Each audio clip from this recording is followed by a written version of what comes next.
maraming salamat po. In Jesus' name, Amen. Amen, amen. Maraming po salamat, Sister Lisa.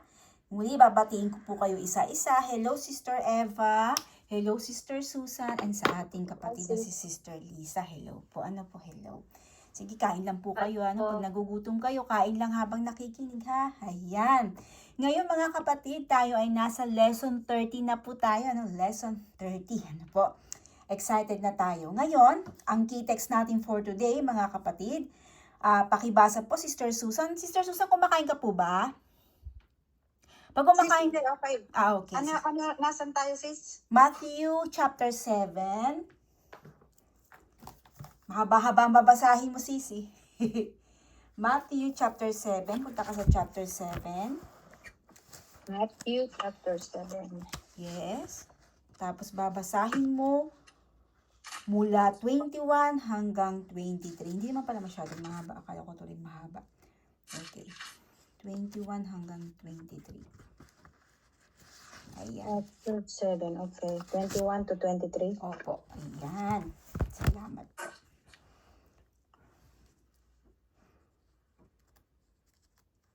Not everyone that said unto me, Lord, Lord, shall enter into the kingdom of heaven, but he that the will of my Father which is in heaven. Many will say to me in that day, Lord, Lord, have we not prophesied in the name, and in thy name have cast out devils, and in thy name done many wonderful works? And then will I prosper unto them? I never knew you. Depart from me, Yes. you that work iniquity. Iniquity. Yes. Salamat po. Nakakatakot. Nakakatakot yung sinasabi dito na lumayo ka sa akin. Ano po? Ngayon basahin natin sa Tagalog. Ang sabi dito hindi ko kayo nakikilala. Ito po yung kinakatakutan ko noon. Na hindi ko pa napapatawad ang aking ina. Na nag-aaral na ako ng Bible study pero hindi ko pa mapatawad ang aking ina. So ang sabi dito, hindi ko kayo nakikilala. Hindi lahat ng tumatawag sa akin, Panginoon, Panginoon, ay papasok sa kaharian ng langit. Kundi, ang mga tao lamang na sumusunod sa kalooban ng aking Ama na nasa langit. Sa araw ng paghuhukom, marami ang magsasabi sa akin, Panginoon, hindi po ba kami ay nagpahayag ng mensahe mula sa Diyos? Nagpalayas ng mga demonyo at gumawa ng mga himala sa inyong pangalan? Ngunit, sasabihin ko sa kanila, ito ay si Jesus Christ na nagsasalita, hindi ko kayo nakikilala. Lumayo kayo sa akin, kayong mga gumagawa ng kasamaan. Totoo. Totoong seryoso ang ating Panginoong Hesukristo. Na akala ng mga tao, lahat ng mga tumatawag sa Kanya ng Panginoon, naghahatid ng ganitong magandang balita, salit ng Word of God, ay makakapasok sa kaharian ng Diyos. Ang makakapasok lang, malino na sinabi, ay yung mga sumusunod sa kalooban ng Diyos. Yung tunay na sumusunod, walang yabang. Amen? Ngayon, buksan natin sa 2 Corinthians chapter 13 verse 5, Sister Lisa. 2 Corinthians chapter 13 verse 5. 2 Corinthians chapter 13 verse 5. 13 verse 5. Opo.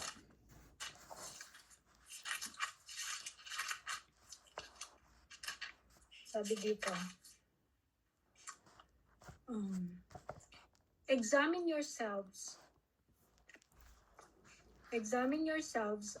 as to whether you are in the faith. Test yourselves.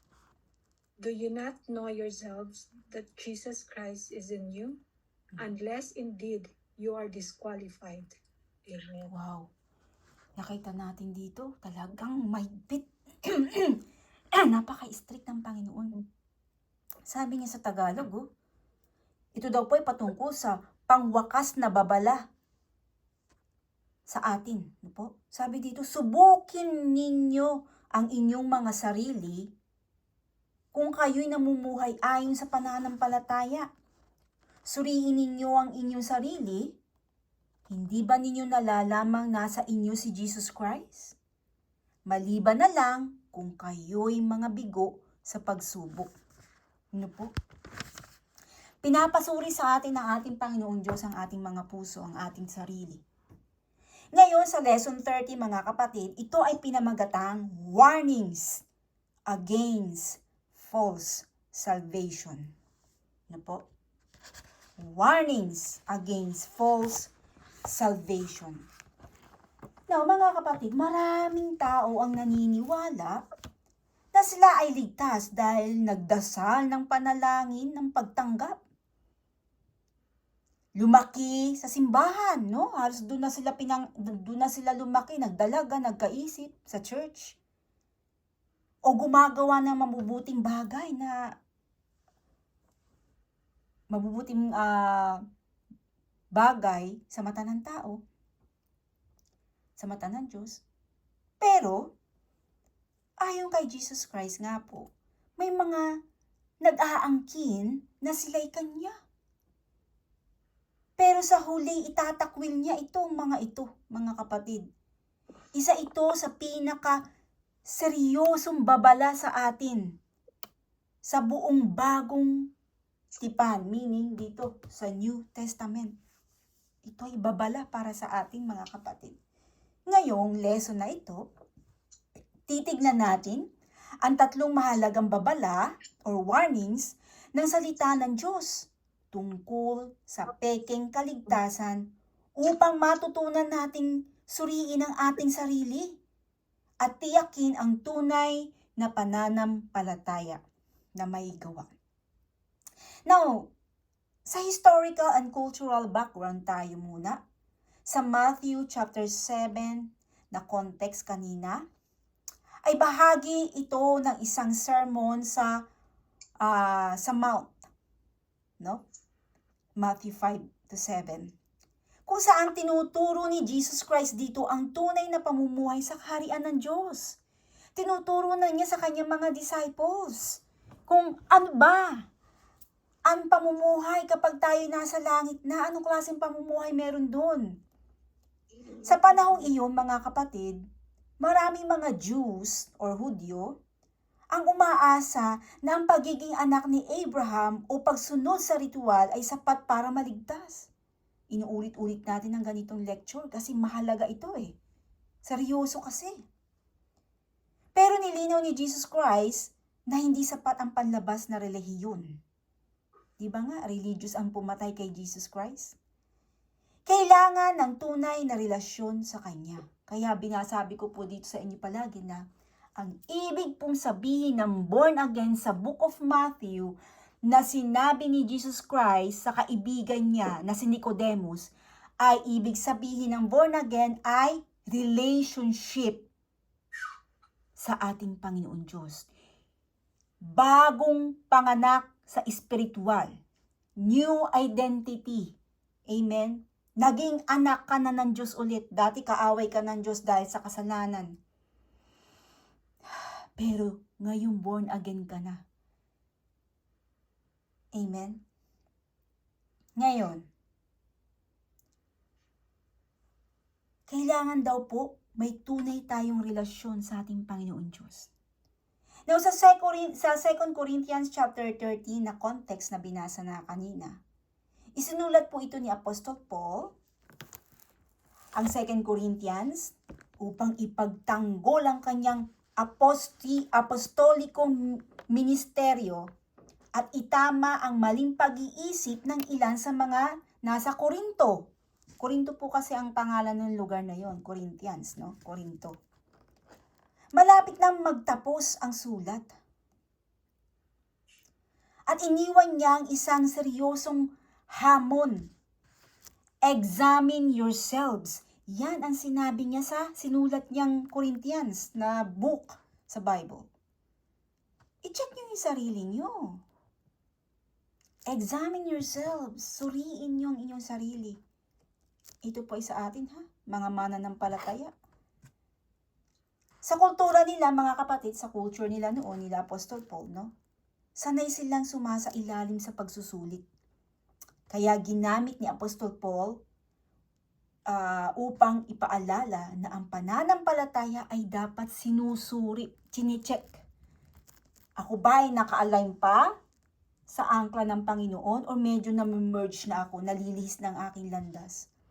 Kaya lagi natin i-check yung ating sarili araw-araw. Hindi lang po araw ng linggo sa tuwing mag-church. Hindi lang po oras ng Bible study, 1 hour sa atin. Araw-araw, any minute, anytime. Amen? Number 1, dumako tayo. Not everyone who professes is truly saved. Sabi sa Matthew chapter 7, 21 hanggang 23, sa binasa kanina ni Sister Susan, not everyone who says to me, Lord, Lord, will enter the kingdom of heaven, but the one who does the will of my Father. Mismo si Jesus Christ ang nagsabi nito sa kanyang mga disipulo, sa kanyang disciples. Ang sumusunod lang sa kalooban ng aking amang nasa langit, ang siyang magkakaroon ng kaligtasan, ang siyang makaka-enter sa kingdom. Hindi sapat ang simpleng verbal profession para masabing ligtas ang isang tao. Ang pagtawag kay Jesus bilang Panginoon, Diyos ko, diba? Ay walang saysay ito kung ito ay hiwalay ang isang tunay na pananampalataya. Ang salitang ginamit na Lord, Lord ay nagpapakita ng kasigasigan. Ngunit hindi ito guarantee ng kaligtasan. Ang tunay na kaligtasan ay nakabatay sa biyaya ng Diyos sa pamamagitan ng pananampalataya kay Jesus Christ. Alam na natin yan, hindi po ba? At ang evidence nito ay nakikita sa isang pusong handang sumunod. Yung lagi ko pong sinasabi na the highest form of worship is to obey the word of God. Obey is the key. Lahat po yan, ang susi, pinakasusi, is to obey Him. Ang pagsunod, ang pagpapasakop sa ating Panginoon Diyos. Di ba nga, tignan natin ha, analogy. Bawa, may isang tatay. Tapos yung anak niya, matigas ang ulo, no? Sinusuway siya.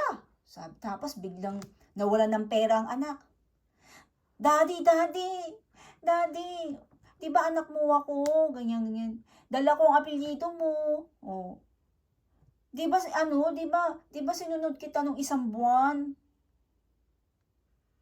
Tanggapin mo naman ako.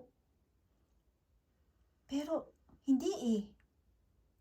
Hindi mo siya sinusunod araw-araw. Nung last month mo lang siya sinunod. Kaya anong sabi ng ama? Umalis ka dito sa harapan ko, hindi kita nakikilala. Kasi hindi niya sinusunod ang utos ng kanyang ama. Kaya itong ama, sabi niya, umalis ka. Hindi kita nakikilala. Bakit? Kasi hindi mo ako sinusunod. Bakit? Bakit mo ako palalayasin? Kasi hindi mo ako sinusunod. Ako ang iyong ama, hindi ba? Hindi mo ako sinusunod sa iyong araw-araw na pamumuhay. Paano mo ako tatawaging iyong ama kung hindi mo ako sinusunod? Sinusunod mo ang sarili mo. Diba? Amen? Ganon din tayo. Tayong mga anak ng Diyos. So, ang evidence nito ay nakikita daw po sa isang pusong handang sumunod. Sabi ni Jesus Christ, I never knew you. Ang sakit nun, ah. Ang sakit nun. Masabihan tayo ni Jesus Christ.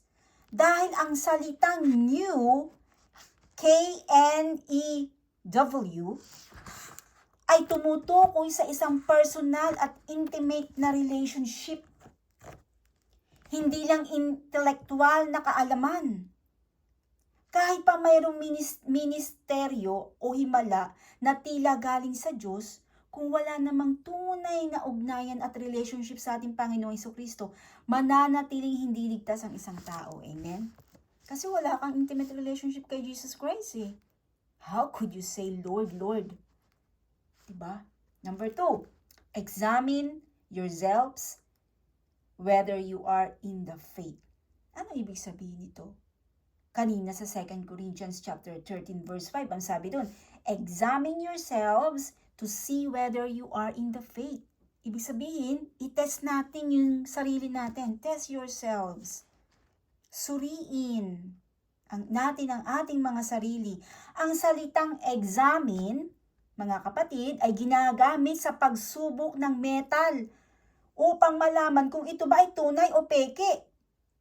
At examine, ginagamit po yan sa pag-examine ng ginto. Kung ito nga ba ay tunay o peking ginto. Now, ipinapakita nito na ang pananampalataya ay dapat masuri at makita kung may evidence ng pagiging totoo talaga. Hindi peke. Hindi ito utos para laging magduda, ha? Kundi paalala ito na dapat tingnan kung may bunga ng pananampalataya tulad ng pagsisisi, tunay na repentance. Pagbabago, yan ang tunay na repentance, may pagbabagong nagaganap. Ano pa ang tunay na repentance? Pagsunod. Amen. Dahil sabi nga po natin sa mga nakaraan lesson natin, ang repentance daw po ay hindi lamang sa pag-iyak-iyak mo sa sulok. Patawarin mo ako, Lord. Hindi. Hindi yun ang tunay na repentance. Yes, of course, maiiyak tayo. Maybe, dahil sa ating mga kasalanan, masyado tayong makasalanan. Kahit ako naiiyak umiyak ako.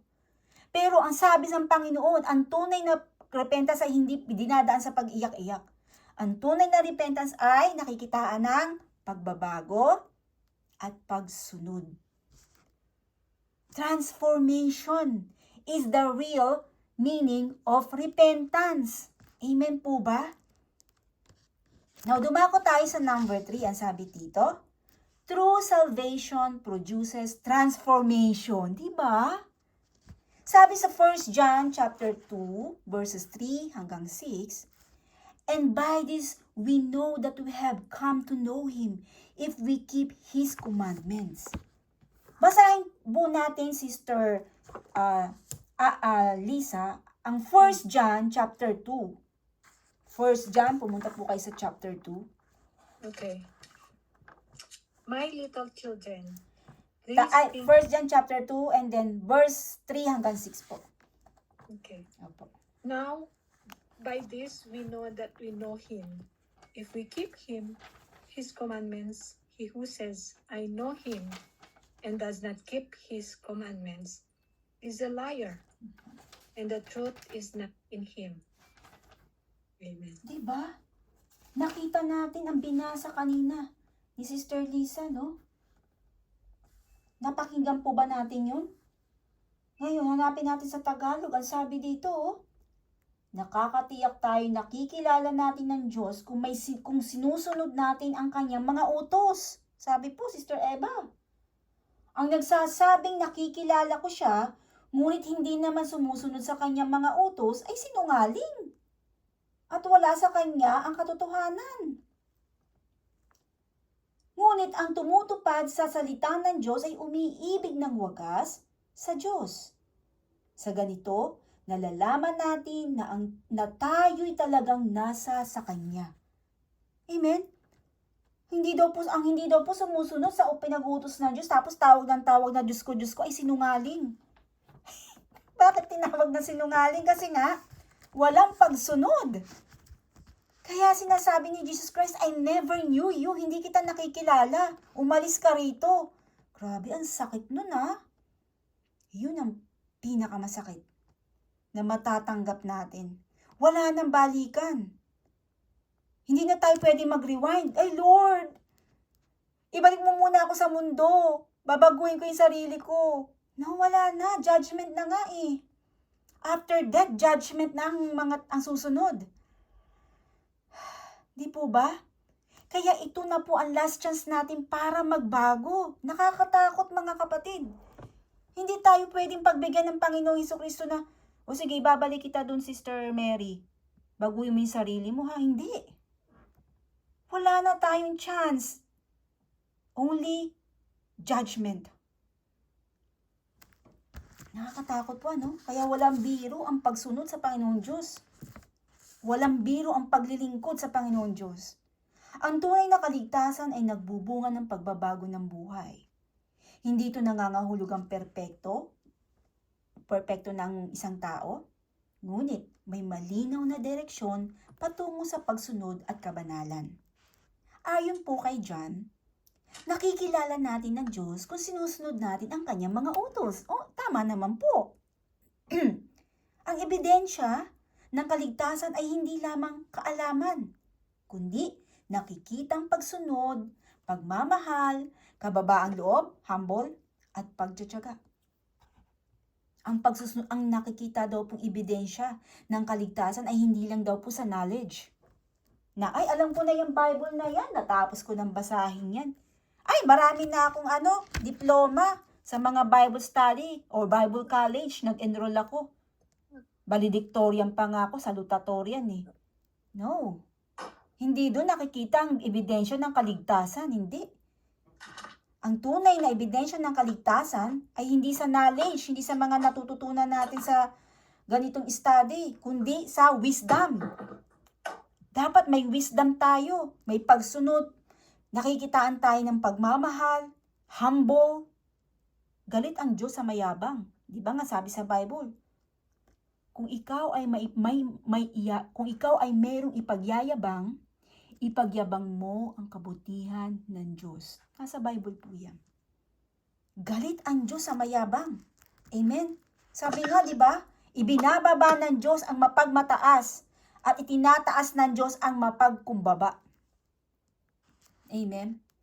Now, kung walang bunga, mga kapatid, kung walang bunga ang pagre-repent, ang pagsisisi, dapat tanungin kung may tunay na ugat tayong pananampalataya. Tanungin na natin ang ating sarili. Bakit ganito? Nag-repent ako nung last year pa pero walang nagbabago sa akin. Gumagawa pa rin ako ng gusto ko. Doon na natin i-check yung sarili natin. Bakit ganito? Mataray pa rin ako. Hindi ko maalis-alis yung ganitong ugali. Hindi ko yata kaya. Ito na yata ako. I was born like this. Mana ako sa nanay ko. Hindi eh. Hindi po ba? Tanungin na natin ang sarili natin, there is something wrong in my heart. Hindi ito naaayon sa kagustuhan ng ating Panginoon Diyos. Ako ba talaga ay naglilingkod sa Ama? Ako ba talaga ay tumanggap kay Jesus Christ bilang aking Savior and Lord? At siya ang tunay na anak nating Panginoon Diyos. Ang tunay na Kristiyano or believers ay makikita hindi lang sa salita, kundi sa evidence ng pagbabago sa buhay. Dapat may manifestation na nakikita sa ating pagkatao, sa ating pag-uugali, how the way we treat our family, how the way we talk, how the way we speak, how the way we treat other people. Amen. So, dumako tayo sa application. Anong ating mga gagawin, mga kapatid? Number 1, examine your faith honestly. Suriin ang sarili, hindi batay sa pakiramdam, kundi sa ebidensya ng tunay na pananampalataya kay Jesus Christ. Ang tunay na pananampalataya ay nagbubunga ng bagong buhay at pusong handang sumunod sa Kanya. Amen? Now, number 2, ang sabi dito, seek a real relationship, not just a religion. Huwag kang makontento sa panlabas na anyo ng relihiyon o ritual. Ang tunay na kaligtasan ay hindi nakabatay sa attendance, sa gawain, sa tradisyon. Hindi po dyan nakabatay ang kaligtasan, kundi sa isang buhay na relasyon kay Kristo na nakaugat sa pananampalataya at pag-ibig sa Kanya. Di po ba maraming mga Kristiyano na, wow, perfect attendance sa church. Nauuna pa nga, di ba? Pero may pagbabago ba? Di ba wala? Number 3, stay humble and dependent on grace. Ang kaligtasan ay hindi nagmumula sa ating sariling kakayahan o mabubuting gawa, hindi po ba? Kundi sa biyaya lamang ni Jesus Christ. Kaya't manatili tayong mapagkumbaba at laging umaasa lamang sa Kanya. Amen? Number 4, help others understand true salvation. Tulungan natin sila. Ipaliwanag natin sa iba na hindi sapat ang mabuti ka lang, ang mabait ka lang. Claim. Kundi, i-claim natin na ang Diyos ang may kakayanan. Hindi tayo. Na Diyos lamang ang nagbigay ng salvation at hindi manggagaling sa atin. Amen? Kaya dapat mga kapatid, ipaliwanag sa iba na hindi sapat ang claim, kundi dapat makita ang transformation. Amen? Now, dumako tayo sa conclusion. Tapos na tayo. Ang sabi dito, hindi lahat na nagsasabing, ay, I'm a Christian, ay tunay ngang na kay Jesus Christ. Ang tunay na kaligtasan ay hindi nakabatay sa panlabas na gawa, kundi sa panloob na pagbabagong dala ni Holy Spirit. Kaya suriin natin ang ating puso, ang ating sarili. Magtiwala tayo kay Jesus Christ alone at lumakad sa katiyakan ng tunay na kaligtasan. Dapat inside out. Amen? So hanggang dito na lamang po. Hayaan po natin na si Sister Susan ang manalangin ng closing. Salamat po, Sister Susan.